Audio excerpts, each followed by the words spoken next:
Another great tip is to take your exercise outside.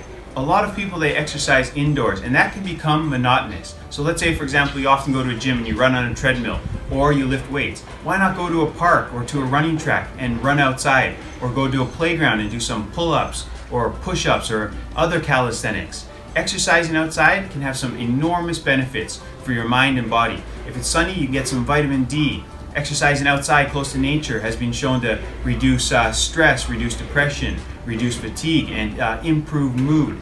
So if you find that exercising indoors is starting to become a little bit monotonous, maybe all you need is a change of scenery. Exercise outside one day, maybe go for a walk, swim on a beach, go for a hike, jump rope outside if you always jump rope inside. And I think you're going to find that really helpful.